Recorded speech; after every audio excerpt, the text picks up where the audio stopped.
Hello guys, നമ്മൾ ഇന്ന് നോക്കാൻ പോകുന്നത് കീം 2024ൻ്റെ കമ്പ്യൂട്ടർ സയൻസ് എഞ്ചിനീയറിങ്ങിൻ്റെ കീം 2023ൻ്റെ കട്ട് ഓഫാണ്. ഇത് ലാസ്റ്റ് ഇയറിലെ തേർഡ് അലോട്ട്മെൻറ്റിൻ്റെ ബേസിസിലാണ് നമ്മൾ പറയുന്നത്. ഇതേപോലെ ആയിരിക്കും ഏകദേശം നിങ്ങൾക്ക് കിട്ടാൻ ചാൻസ് ഉള്ളത്. അതുകൊണ്ട് നമുക്ക് ഈ കോളേജും റാങ്കും ഒന്ന് അനലൈസ് ചെയ്യാം. അപ്പോൾ CET ഫസ്റ്റ് നമുക്ക് നോക്കാം. അതൊരു 600ലാണ് സി എസിൻ്റെ ലാസ്റ്റ് റാങ്ക്. പിന്നെ GC തൃശ്ശൂരിൽ 1K റേഞ്ചാണ് CS-ൻ്റെ ലാസ്റ്റ് റാങ്ക്. പിന്നെ TKM-ൽ 2K ആണ്. പിന്നെ MA-ൽ 2.5K ഇതാണ്. ഇതിപ്പോൾ നമ്മൾ പറയുന്നത് ഒരു റേഞ്ച് മാത്രമാണ്. ഇത് കൂടാനോ കുറയാനോ സാധ്യതയുണ്ട്.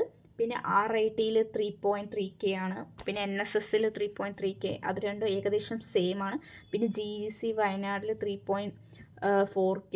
പിന്നെ GC കണ്ണൂർ 3.5K റേഞ്ചാണ് CS-ന് പോയിരിക്കുന്നത്. പിന്നെ GC പാലക്കാട് 4K റേഞ്ചാണ്. അതിൻ്റെ നമുക്ക് എക്സാക്റ്റ് ആയിട്ടുള്ള നമ്പർ കിട്ടിയിട്ടില്ല, അതായത് ലാസ്റ്റ് റാങ്ക് കിട്ടിയിട്ടില്ല. അപ്പോൾ നമുക്കൊരു റേഞ്ചിൽ 4K ആണ് നമ്മൾ അറിയാൻ സാധിച്ചത്. പിന്നെ GC ഇടുക്കിയിൽ 15K ആണ് കമ്പ്യൂട്ടർ സയൻസിന് ലഭിച്ചിരിക്കുന്ന ലാസ്റ്റ് റാങ്ക്. ഇതിപ്പോൾ ലാസ്റ്റ് ഇയർത്തെയാണ്, 2023ത്തെയാണ്. ഇത് കൂടാനും കുറയാനും സാധ്യതയുണ്ട്. പിന്നെ ഇത് സ്റ്റേറ്റ് മെറിറ്റ് കാറ്റഗറി, അതായത് ജനറൽ കാറ്റഗറിയുടെയാണ്. ഇതേപോലെ എല്ലാ ബ്രാഞ്ചസിൻ്റെയും നമ്മൾ ചെയ്യുന്നതായിരിക്കും. അപ്പോൾ നിങ്ങൾക്ക് എന്തെങ്കിലും ഡൗട്ട് ഉണ്ടെങ്കിൽ താഴെ കമൻറ്റ് ചെയ്യുക. പുതിയ അപ്ഡേറ്റ്സിനായി ഈ ചാനൽ സബ്സ്ക്രൈബ് ചെയ്യുക. പിന്നെ ലൈക്കും ചെയ്യാൻ